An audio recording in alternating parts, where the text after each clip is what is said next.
다 함께 합독하시겠습니다.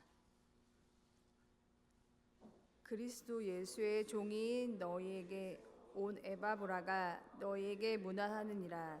그가 항상 너희를 위하여 애써 기도하여 너희로 하나님의 모든 뜻 가운데서 완전하고 확신 있게 서기를 구하나니. 기도의 삿발을 움켜쥐라는 제목으로 김영기 목사님께서 말씀 전해주시겠습니다.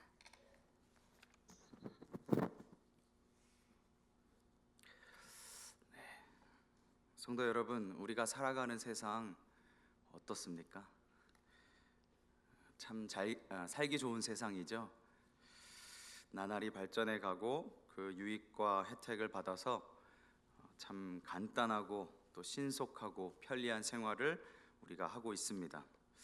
도대체 얼마나 어느 정도 수준까지 이를지 궁금하고 또 기대도 되는데요. 한편으로는 그런 것들이 주는 부작용 때문에 염려와 근심이 있는 것도 사실입니다. 지금도 이렇게 좋은 세상인데 시간이 더 지나면 앞으로 우리 자녀들이 살아갈 세상은 더 좋은 세상이 오지 않을까, 그런 생각을 해보는데요. 그런데 과연 우리 자녀들과 아이들이 살아갈 미래가 정말 살기 좋은 세상일까 의문이 듭니다. 성경은 이 세상을 어떻게 정의하는지 한번 보실까요? 빌립보서 2장 15절 상반절인데요. 우리 한번 읽어보겠습니다. 이는 너희가 흠이 없고 순전하여 어그러지고 거스르는 세대 가운데서 하나님의 흠 없는 자녀로 세상에서 그들 가운데 빛들로 나타내며. 아멘. 성경은 이 세상을 상당히 부정적인 시각으로 바라봅니다. 1977년에 부활절에 가톨릭과 우리 개신교가 에큐메니컬 운동, 그러니까 교회 일치 운동의 일환으로 편찬됐던 공동 번역이라는 성경이 있는데요. 제가 잘 보지는 않지만, 왜냐하면 의역된 부분들이 굉장히 많아서 잘 보지는 않지만 오늘 성경 말씀을 또 한번 찾아봤더니 빌립보서 2장 15절 말씀을 이렇게 번역을 합니다. 이 악하고 삐뚤어진 세상. 뭔가 세상에 대해서 뭔가 응어리진 사람처럼 번역을 해놨어요. 이 악하고 삐뚤어진 세상. 또 새 번역 성경에는 구부러지고 뒤틀린 세대, 현대인의 성경에는 삐뚤어지고 잘못된 세대라고 번역을 했습니다. 우리가 살아가는 곳이, 그리고 우리의 자녀들이 살아가는 세상이 바로 이런 곳입니다. 그러니 우리가 기도하지 않고는 못 베기는 거죠. 골로새서 말씀은 바울이 로마에 잡혀 있던 때 기록이 되는데요. 그래서 옥중서신에 포함되어 있는 성경입니다. 이 편지의 수신지였던 골로새 교회는 바울이 에베소서에서 3년간 머물면서 사역할 때 시작이 되는데, 사도행전 19장에 보면 나오죠. 골로새 교회를 세운 사람은 바울이 아니고 바울은 거기에 간 적도 없었습니다. 에베소를 방문했다가 구원받았던 에바브라라는 사람이 고향으로 돌아가서 골로새 교회를 세우게 되었던 것입니다. 그런데 얼마 지나지 않아서 이 편지를 남길 수밖에 없는, 그러니까 바울이 급하게 이 편지를 작성할 수밖에 없었던, 보낼 수밖에 없었던 시대적인 부르심과 상황적인 요청이 있었습니다. 바로 역사상 어떤 특정한 체계와도 다른 위험한 이단이 일어나서 교회를 혼란에 빠뜨리려 했기 때문입니다. 아주 고급스럽게 표현해서 혼합주의적인 성격을 띤 이단이다, 이렇게 이야기할 수 있지만 잡탕도 이런 잡탕, 짬뽕도 이런 짬뽕이 없는 아주 이것저것 여러 가지가 덕지덕지 붙은 더러운 이단이었어요.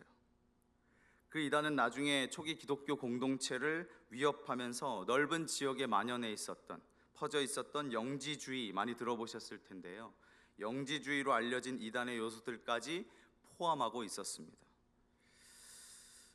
하나님께서는 선하지만 물질은 악하다라는 생각 때문에 예수 그리스도께서는 하나님으로부터 내려온 어떤 일련의 방출물이다, 하나님으로부터 튀어나온 어떤 방출물이다, 그렇게 보는 거죠. 그래서 예수 그리스도를 하나님보다 열등한 존재로 이야기를 해요. 이 신념으로 인해서 그들은 예수 그리스도의 인성을 부정하게 되죠. 깨달음과 구원을 위해서 성경보다 높은 비밀스럽고 고등한 지식이 필요한 것이다 라고 주장을 해요. 여기에다가 유대교의 율법주의의 몇몇 요소들까지 받아들이게 됩니다. 즉 구원을 위해서 할례는 반드시 해야 한다. 분명히 사도들이 예루살렘 총회를 통해서 할례 안 해도 된다 결정을 했는데 이 주변에 있었던 이단들이 이런 요소들까지 포함을 시키는 거예요. 그리고 구약 율법의 예식 준수, 음식법 지켜라, 절기 지켜라, 안식일 준수해라. 거기에다가 엄격한 금욕주의까지. 여기에다가 천사 숭배, 신비한 영적 경험들을 막 요구하는 거예요. 이렇게 상황이 급박하게 돌아가다 보니까 바울이 안 되겠는 거죠. 에바브라는 안 되겠는 거죠. 그래서 이단에 대한 크게 염려하는 마음을 가지고 골로새에서 바울이 죄수로 갇혀 있었던 로마까지 급하게 여행을 했던 것입니다. 그 에바브라를 바울이 어떤 사람이라고 치켜 세우는지를 한번 보기를 원하는데요. 오늘 읽었던 골로새서 4장 12절 말씀입니다. 그리스도 예수의 종인 너희에게서 온 에바브라가 너희에게 문안하느니라. 그가 항상 너희를 위하여 애써 기도하여. 그는 항상 성도들을 위해 애써 기도하는 자라라고 했습니다. 성도 여러분, 우리가 이 모습 담기를 원합니다. 누군가 나에 대해 말하기를 그는 매번 성도들을 위해 대충 기도하는 자라라는 소리 들으면 안 되잖아요. 그는 늘 성도들을 위해 기도하는 자리를 피하는 자라라는 소리 들으면 안 되잖아요. 절대 그런 일 없어야겠죠. 우리 자녀들을 위해서 오늘 에바브라처럼 항상 애써 기도하는 자 되시기를 바랍니다. 이 시간 바울이 보증하는 에바브라라는 인물의 기도를 통해서 또 바울의 이야기를 통해서 배울 점을 찾고 본받으시면 좋겠습니다. 사도 바울이 에바브라를 가리켜서 여러 표현들을 사용을 하는데 좀 살펴볼게요. 1장 7절 말씀인데요. 같이 읽겠습니다. 이와 같이 우리와 함께 종된 사랑하는 에바브라에게 너희가 배웠나니 그는 너희를 위한 그리스도의 신실한 일꾼이요. 8절도 볼게요. 성령 안에서 너희 사랑을 우리에게 알린 자니라. 또 4장 12절 바로 보여주세요. 그리스도 예수의 종인 너희에게서 온 에바브라가 너희에게 문안하느니라. 그가 항상 너희를 위하여 애써 기도하여 너희로 하나님의 모든 뜻 가운데서 완전하고 확신 있게 서기를 구하나니. 13절 그가 너희와 라오디게아에 있는 자들과 히에라볼리에 있는 자들을 위하여 많이 수고하는 것을 내가 증언하노라. 아멘. 여기에 보면요 정말 참 중요한 표현들을 쓰죠. 그리스도의 신실한 일꾼이다. 성령 안에서 너희 사랑을 우리에게 알린 사람이다. 그리스도 예수의 종이다. 교회와 성도들을 위하여 많이 수고하는 자라. 이러한 자가 기도하는 자구나 라는 생각을 하게 됩니다. 이러한 자니까 하나님께 나와 기도할 수 있는 거구나 라는 생각을 합니다. 그리스도의 신실한 일꾼 되니 하나님께 기도할 수 있지. 신실하지 않은 자가 어찌 기도하겠나. 그리스도의 신실한 일꾼이 되니 하나님께 기도하지 신실하지 않은 자가 어떻게 기도할 수 있겠나. 성령 안에 있으니 하나님께 기도하지 성령 밖에 거하는데 어찌 기도하며 그리스도 예수의 종이 되니 주인 대신 하나님 의지하여 붙들고 기도하지 내가 주인이 되었는데 어떻게 하나님께 기도할 수 있겠나. 주인 행세하려는 자가 어떻게 하나님께 의지하며 도움을 청할 수 있겠나. 교회와 성도들을 위해 많이 수고하는 자이니 하나님께 도와달라고 힘주시라고 기도하지 교회와 성도들이야 어떻게 되든 관심도 없고 마음이 없는데 어찌 기도하겠냐. 그런 생각이 들었습니다. 우리가 자녀들을 사랑하니까 아끼니까 오늘 이 새벽에 이렇게 기도하러 나오신 거 아닙니까? 여기 계신 성도님들께서 에바브라와 같은 자 되시기를 바랍니다. 에바브라에게 배우는 자녀들을 위해 기도하는 부모의 모습 4장 12절 오늘 본문 말씀에 세 가지가 나오는데요. 첫 번째는 횟수입니다. 항상이고요. 두 번째는 자세인데요. 애써 기도하라. 세 번째 내용인데요. 하나님의 모든 뜻 가운데서 완전하고 확신 있게 서기를 구하는 것. 이 세 가지입니다. 하나씩 살펴볼게요. 먼저 첫 번째 횟수. 항상이라고 이야기합니다. 우리 친숙한 성경 데살로니가전서 5장 17절 한번 읽어보겠습니다. 시작. 쉬지 말고 기도하라. 사무엘상 말씀도 한번 읽어볼게요. 이스라엘 자손이 사무엘에게 이르되 당신은 우리를 위하여 우리 하나님 여호와께 쉬지 말고 부르짖어 우리를 블레셋 사람들의 손에서 구원하시게 하소서 하니. 한 절만 더요. 나는 너희를 위하여 기도하기를 쉬는 죄를 여호와 앞에 결단코 범하지 아니하고 선하고 의로운 길을 너희에게 가르칠 것인즉. 아멘. 성경은 계속해서 우리에게 쉬지 않고 기도하기를 마땅하게 가르치고 있습니다. 중단하지 않고 끊임없이 자녀들을 위해 기도하시는 성도님들 되십시오. 문제 있을 때만, 사고 쳤을 때만, 말 안 들을 때만 기도하실 겁니까? 이미 늦었잖아요. 인생의 중대사, 대학 진학, 기업이나 회사에 면접 보러 갈 때, 취직할 때, 취업할 때, 결혼을 앞둘 때만 기도합니까? 아니에요. 그럴 땐 더 기도하셔야 되는 거고, 평상시에도 계속해서 쉬지 않고 기도를 해야 되는 거예요. 자녀들을 위해서. 꾸준히 자녀들을 위해 이 기도의 씨앗을 부지런히 뿌리실 수 있는 우리 성도님들 되시기 바랍니다. 하나님께 간절함이 더해질수록 기도의 횟수는 누가 부추기지 않아도 늘어나는 거예요. 두 번째 자세인데요, 애써라고 했습니다.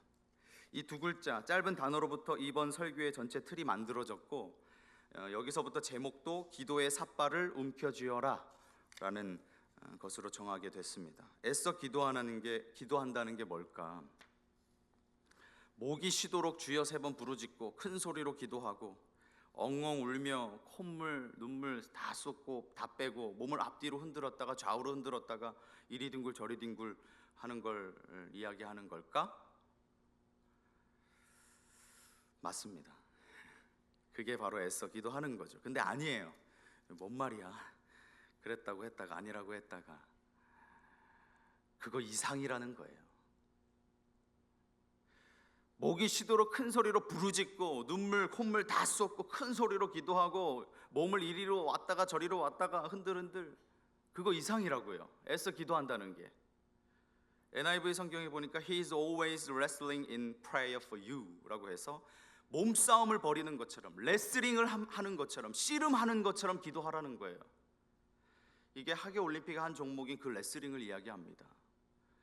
1대1로 힘을 겨뤄서 승자를 가리는 경기 아니겠습니까? 이게 한국에서는 민족 고위운동 씨름이라고 하는데요, 경기 규칙이나 양상은 조금 보이기에, 우리 눈에 보이기에 조금 차이가 있긴 하지만 유사하죠. 상대방을 넘어뜨려서 점수를 얻고 승리를 하는 게임인데요, 상당히 과격해요. 씨름이건 레슬링이건. 자녀들을 위해서 그 정도는 해야 기도했다라고 말할 수 있는 거겠죠. 앞으로 내가 자녀들을 위해서 기도한다 그러면 머릿속에 레슬링 하는 거, 씨름하는 거, 그 장면 떠올리시면서 기도하시면 되겠어요. 그 선수들이 점잠 빼는 거 없어요. 무조건 경기에서 이겨야 되잖아요. 지려고 선수 된 거 아니죠. 지려고 경기 대회 나간 거 아니잖아요. 준비한 거 아니잖아요. 4년 동안 혼신의 힘을 다해서 그 한 게임에 모든 것을 집중해서 사력을 다해서 쏟아내는 거죠. 한눈 파는 거 없어요. 잠깐만 틈을 보이면 그거 비집고 상대방이 들어와서 넘어뜨려 버리는 거예요. 사단 마귀가 우리 자녀들 넘어뜨리려고 딱 대기하고 있는데 우리가 기도하면서 잡생각하면 되겠어요? 딴 데 마음이 팔려 있으면 되겠어요? 안 되죠.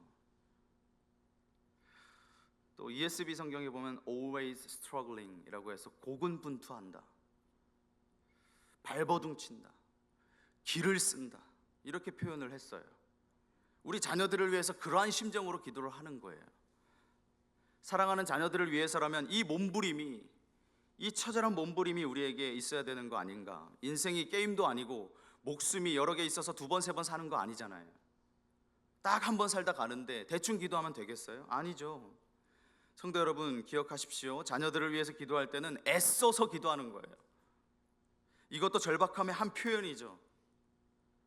교육전도사 시절에 금요기도에 매주 나오시는 은퇴 장로님이 계셨는데 한날은 제게 오시더니, 왜 저한테 오셔서, 아마 제가 막내라서 그랬는지 좀 만만하게 보셨는지 왜 저한테 오셔서 막 따지듯이 이야기하시는 거예요. 아니 보시오 김전도사님, 왜 기도 인도할 때 귀청 떨어지게 그렇게 큰 소리로 기도합니까?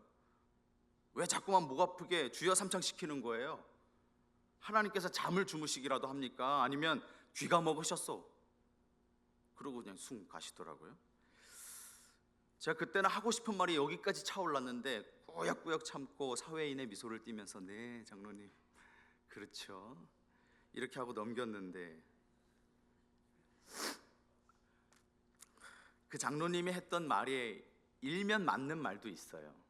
그런데 절실한 심정이 사라진 거 아닌가 그런 생각이 저 안에 있었어요. 분명 장로님께서도 어려운 시절을 다 지나오시면서 애타게 하나님께 부르짖었던 때가 있었을 텐데, 이제 좀 형편이 나아지고 숨이 쉬어지니 그런 간절함이 바닥이 나는 거예요. 자녀들은 승승장구하여서 뭐 하나 부족한 것 없이 다 잘 되고 아무 문제도 없으니 고민할 필요도 없고 기도를 하려 해도 할 게 없어요. 그게 무슨 소리예요? 기도할 거리가 얼마나 많은데. 우리의 기도의 초점이 자녀들이 그저 성공하고 돈 잘 벌고 건강하고 승진하고 출세하고 이런 거에만 혈안이 되어 있으니까 그게 이루어지면 당연히 기도할 거리가 없는 거죠. 그것만 기도했으니까. 그런데 더 중요한 거는 더 중요한 기도가 있다는 걸 놓치고 산다는 걸 모른다는 거예요. 예수님께서도 애써 기도하는 것의 모본을 우리에게 보여주셨죠. 누가복음 22장 44절 말씀 같이 읽어보겠습니다. 예수께서 힘쓰고 애써 더욱 간절히 기도하시니 땀이 땅에 떨어지는 핏방울 같이 되더라. 아멘. 예수님께서 기도하시는 것에 수식되는 말들을 한번 보세요. 힘쓰고 애쓰고 더욱 간절히 기도하셨다. 심지어 어떻게 해요? 땀이 핏방울 같이 보이도록, 핏방울이 되도록 그렇게 기도하셨다. 지난주일 담임 목사님을 통해서 하늘에 오르시어 전능하신 아버지 하나님 우편에 앉아 계신다라는 그 예수님의 이야기를 우리가 설교를 사도신경의 내용을 배웠는데요. 사랑하는 주님의 자녀들을 위해서 간구하고 계신다고 하시잖아요. 예수님께서 우리를 위해서, 우리가 하나님의 자녀니까 우리도 주님의 자녀들을 주님의 모습을 본받아서 우리의 자녀들을 위해서 그러한 마음으로 그러한 심정으로 기도해야 되지 않겠냐라는 것이죠. 애써서 간절히 힘써서 기도하셨다. 그리고 또한 이 기도의 씨름을 잘했던 성경 인물이 있는데 야곱이죠. 창세기 32장에 보면 야곱이 혼자 남아서 어떤 사람이라고 하는 존재와 씨름을 하게 되는데 28절의 근거에서 보면 내가 하나님과 겨루어 이겼다 하셨으니 이 어떤 사람이라고 하는 존재는 하나님이 분명해 보여요. 30절에도 야곱이 이야기하기를 내가 하나님과 대면하였다라는 고백을 하는 것에서도 보면 이 어떤 사람이라고 하는 존재는 확실히 하나님이시죠. 근데 이 어떤 사람이라고 하는 존재와 야곱이 날이 새도록 씨름을 하게 됩니다. 씨름을 하니까 날이 샜어요. 이때 야곱이 하나님께 남긴 한마디가 26절 말씀인데 한번 읽어볼까요? 시작. 그가 이르되 날이 새려하니 나로 가게 하라. 야곱이 이르되 당신이 내게 축복하지 아니하면 가게 하지 아니하겠나이다. 못 갑니다. 저에게 축복해 주시지 않으면 못 갑니다. 그러니 하나님께서 이름을 물으시고 야곱에게 이스라엘로 이름을 고쳐주시면서 네가 이겼다. 하나님이 손을 드세요. 축복을 허락하시겠다는 선언이죠. 29절에 거기서 야곱에게 축복한지라 라고 되어 있어요. 그러자 야곱이 그곳 이름을 무엇이라고 명명합니까? 분이엘이라, 하나님의 얼굴이라고 이야기하죠. 성도 여러분, 우리도 야곱처럼 하나님을 붙잡고 끈질기게 매달리실 수 있기를 바랍니다. 이게 애써 기도하는 자의 모습이에요. 세 번째는 내용으로서 하나님의 모든 뜻 가운데 완전하고 확신 있게 서기를 구하는 것입니다. 우리 자녀들 인생이 이렇게 되면 좋겠어요. 이것과 반대로 되면 안 되잖아요. 하나님의 모든 뜻 가운데 서야 되는데 내가 잘난 줄 알고 내 멋대로 살고 내 뜻 가운데 서면 그 인생은 망한 인생이에요. 또 하나, 완전하고 확신 있게 선다, 믿음에 굳게 선다는 뜻인데 어떤 것에도 넘어가지 않는 그 자신감이 넘치는 자로 세워지기를 우리가 기도해야 될 거예요. 우리 자녀들이 이 두 가지를 이뤄내기가, 살아내기가 참 어려운 세대죠. 이 세상은 악해서 하나님의 뜻보다는 내 뜻만을 추구하게 만들고 믿음에 굳게 서서 자신감 넘치는 믿음으로 살아가지 못하도록 계속해서 방해한단 말이에요. 그래서 믿음이 굳게 서지 못하고 흔들려요. 자신감은 잃고 좌절감만 더 커져가죠. 그러니까 우리가 더 이 내용을 가지고 기도해야 하는 거 아니겠습니까? 그렇지 않으면 우는 사자같이 두루 다니면서 이 사단 마귀가 우리를 집어삼키려고 한단 말이죠. 1장 말씀 아까도 읽었는데 1장 말씀에서 바울에게 배우는 자녀들을 위해 기도로 씨름하는 부모님의 모습이 뭘까? 내용이 좀 긴데요. 제가 여러 설명 안 붙이고 그냥 쭉 한번 읽으시면서 이 내용으로 우리가 기도하길 원해요. 1장 9절 말씀인데요. 한번 읽어보겠습니다. 시작. 이로써 우리도 듣던 날부터 너희를 위하여 기도하기를 그치지 아니하고 구하노니 너희로 하여금 모든 신령한 지혜와 총명에 하나님의 뜻을 아는 것으로 채우게 하시고, 첫 번째는 기도하기를 그치지 아니하고 구했다라고 되어 있고, 두 번째 이제 7가지의 내용이 9절부터 12절까지 쭉 나오게 되는데요. 그 중에 7가지 중에 첫 번째가 모든 신령한 지혜와 총명에 하나님의 뜻을 아는 것으로 채우게 하시고, 이게 첫 번째로 우리가 기도해야 될 내용이에요. 자녀들을 위해서 하나님의 모든 신령한 지혜와 총명을 통해서 하나님의 뜻을 아는 것으로 채워질 수 있도록. 두 번째 10절 상반절인데 빨간색 글씨만 읽어볼게요. 시작. 주께 합당하게 행하여 범사에 기쁘시게 하고. 계속 띄워주세요. 말씀. 계속 볼 거예요. 말씀. 화면. 주께 합당하게 행하여 범사에 기쁘시게 하고, 하나님을 기쁘시게 하는 삶. 이것을 위해서 우리가 두 번째 기도해야 될 거예요. 세 번째 초록색 글씨입니다. 모든 선한 일에 열매를 맺게 하시며. 우리 자녀들이 악한 일 가운데 열매 맺는 것이 아니라 선한 일 가운데 열매 맺으며 살아갈 수 있도록. 그 다음 네 번째 노란색 글씨, 하나님을 아는 것에 자라게 하시고. 세상에 대한 지식은 굉장히 많아요. 맨날 학교에서 학원에서 정말 밤늦게까지 애들이 공부하잖아요. 여러 가지 배우면서 살아가는데 뭐 학창 시절만 배우나요? 사회에 나가서도 끊임없이 배워야 되는 사회가 됐는데 하나님을 아는 것에 자라가는 것에는 우리가 소홀하단 말이죠. 신경도 잘 안 써요. 하나님을 아는 것에 자라게 하시고, 그 다음에 넘어가서 11절 빨간색 글씨, 그의 영광의 힘을 따라 모든 능력으로 능하게 하시며. 하나님께서 주시는 영광의 힘을 따라 살아갈 수 있는, 모든 능력으로 능하게 하시는 그런 기도 제목이고요. 그 다음에 여섯 번째 기쁨으로 모든 견딤과 오래 참음에 이르게 하시고. 이거 굉장히 중요한 거죠. 참지 못해서 이 세상에서 얼마나 비극적인 일들이 많이 일어납니까? 그렇죠? 오래 참고 견디는 것. 근데 거기에서 중요한 것이 기쁨으로라는 말이에요. 기쁨으로. 마지 못해서 억지로가 아니고요. 기쁨 가운데 하나님을 생각하며 견디고 참는 것. 그리고 마지막 12절 말씀 7번째 같이 읽어보겠습니다. 시작. 우리로 하여금 빛 가운데서 성도의 기업의 부분을 얻기에 합당하게 하신 아버지께 감사하게 하시기를 원하노라. 아멘.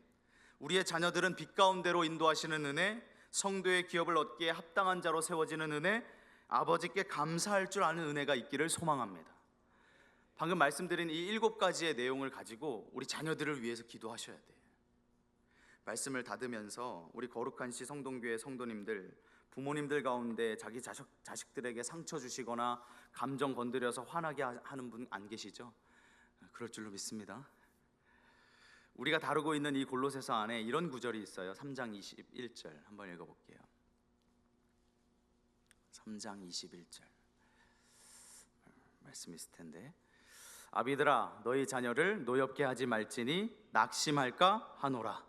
이게 뭐냐면 화를 돋구거나 짜증나게 하지 말라는 말씀이에요. NIV에 보면 embitter your children, do not embitter라고 해서 오랜 시간에 걸쳐서, 그러니까 이게 중요해요. 오랜 시간에 걸치는 거예요. 오랜 시간에 걸쳐서 원통하고 쓰라리게 만들지 마라 너의 자녀들을, 이런 뜻이에요. 그리고 ESV 번역이 굉장히 재밌는데요. Do not provoke라고 해서 도발하지 마라, 이렇게 이야기를 해요. 자녀들에게 도발하지 말라니. 우리 이따금씩 김정은 동지께서 우리의 달콤한 잠을 깨우면서 재난 문자 보내는 걸 즐기지 않습니까? 그럴 때 도발이라고 해요. 우리 자녀들에게 도발하지 말래요. 애들 성질 건드리지 말래요. 왜입니까? 그렇게 하지 말라는 이유가 뭐예요? 낙심할까 봐. 이 낙심이 그냥 엄마 아빠 왜 저래? 이런 수준이 아니에요. 교회를 떠나가는 거예요. 예수 그리스도를 믿기를 싫어하고 거부하는 거예요. 부모님 보니까 교회에 가면은 부모님이 거룩한 척하고 성결한 척하고 성도님들 앞에서 막 이렇게 하다가 집에 오면은 나한테만 맨날 승질내고 짜증내고 화내고 왜 저래 엄마 아빠 이러면서 하나님까지 싫다, 나 교회 나가는 거 싫어, 그 낙심을 이야기하죠. 제가 어렸을 적에 아버지께 참 많이 듣고 자랐던 말씀이 애들 기죽이지 마라. 엄마한테도 말씀을 하시고 주변의 가족들에게도 말씀하시고 주변의 이웃분들에게도 그렇게 얘기를 해요. 저한테 조금만 손만 건드리고 막 큰 소리만 내도 애 기죽이지 말라고. 아버지께서 노발대발하면서 애 기죽게 왜 그러냐고 반응하셨던 기억이 선명하게 남아 있습니다. 그런데 우리는 감정이 앞서서 애들 기 다 죽여놓고 나중 가서 후회하지 않습니까? 그때 좀 내가 참을 걸. 괜히 더 그랬나? 좀 덜 혼낼 걸. 내가 좀 심했다. 교회 와서 기도는 해놓고 집 가서 자녀를 노엽게 하지 말라는 하나님의 말씀을 다 잊어버리고 제쳐놓고 낙심하게 만드는 거죠. 그 기도는 하나님께서 들어주시지 않을 것 같아요. 제 생각에. 자녀들도 우리의 이중적인 모습에 실망해서 왜곡된 신앙관이 형성되어서 아예 교회를 등져버리는 인생을 살게 되겠죠. 기도하는 부모라면 자녀를 노엽게 하지 않고 낙심하지 않도록 더 신경을 쓰고 조심해야 되는 거예요. 왜냐하면 기도했으니까. 교회 나와서 기도의 재단을 쌓았는데 자녀들을 위해서 10년, 20년, 30년 쌓았는데 맨날 집에 가서 애들 상처 주고 화내고 승질내고 짜증내면 되겠습니까? 방금까지 들으신 설교의 내용을 다 적용하셔도 기도하셔도 집에 가서 애들한테 큰 소리 한번 내면 그거 다 무너지는 거예요. 자녀들과 마주하는 가정에서 더 주의를 기울이셔야 되는 거죠. 안 그러면 다 물거품. 우리 기도하실 텐데요.